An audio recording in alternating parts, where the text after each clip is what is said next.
بھائی مجھ سے ایک غلطی ہوئی ہے. میں نے پچھلے ہفتے یہ بول دیا تھا, انجینئر علی مرزا کے ایک بیان پہ ری ایکشن ریکارڈ کروایا تھا.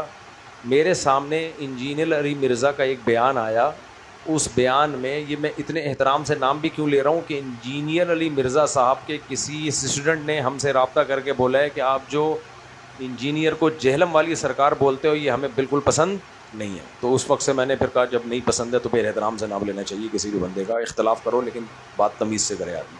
تو اس لیے میں نے آج کے بعد وہ جہلم کا لفظ نہیں, میں تمیز سے انجینئر علی مرزا صاحب ہی نام لوں گا, انجینئر محمد علی مرزا صاحب. تو پچھلے ہفتے میں نے بیان میں ری ایکشن ریکارڈ کروایا. ہوا یہ تھا کہ میرے سامنے انجینئر علی مرزا صاحب کا ایک کلپ آیا تھا. اس کلپ میں یہ تھا, اس نے کہا تھا کہ حضرت حسین جب شہید ہوئے ہیں تو اتنے سارے صحابہ کہاں تھے, اتنا کلپ تھا.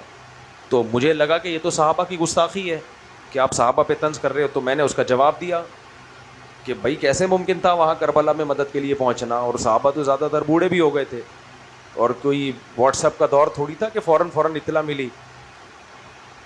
تو وہ وہاں سے وضاحت آئی ہے کہ بھائی وہ میں نے ری ایکشن ریکارڈ کروایا تھا. یعنی انجینئر علی مرزا نے یہ بات خود دعویٰ نہیں کی تھی, کسی کا قول نقل کر کے اس پہ ری ایکشن ریکارڈ کروایا.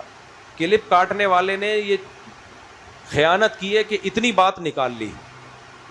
سمجھ میں آ رہی ہے بات؟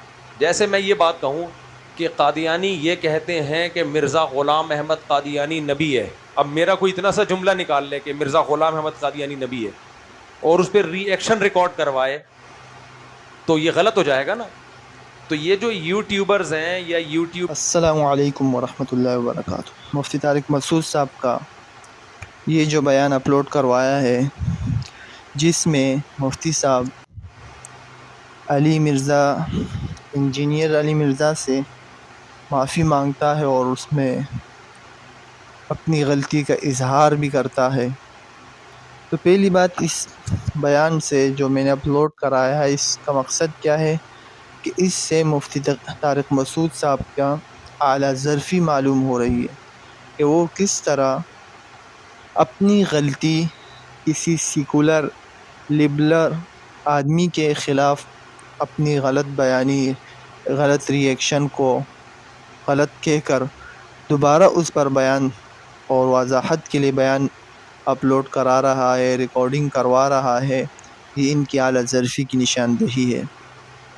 دوسری بات کیا معلوم ہوئی کہ مفتی طارق مسعود صاحب حق گو ہے اور یہ جو یوٹیوبر ہے یہ ان کے بیانات کو غلط زاویے سے ناپ رہے ہیں. تو اصل فتنہ پھیلانے والے یہی ایسے لوگ ہیں جو ان علماء ان سیکولر وغیرہ لوگوں کے اصل بیانات اور بیانات کے اگلا اور پچھلے حصہ کاٹ کے سیاق و سباق کو کاٹ کر صرف وہ غلط بیان نقطے کو سامنے رکھ دیتے ہیں جس سے غلط فہمیاں نفرت عوام میں پھیل جاتی ہے. تو اللہ رب العزت ہمیں ان جیسے کاموں سے اور ان علماء کی قدردانی نصیب فرمائے.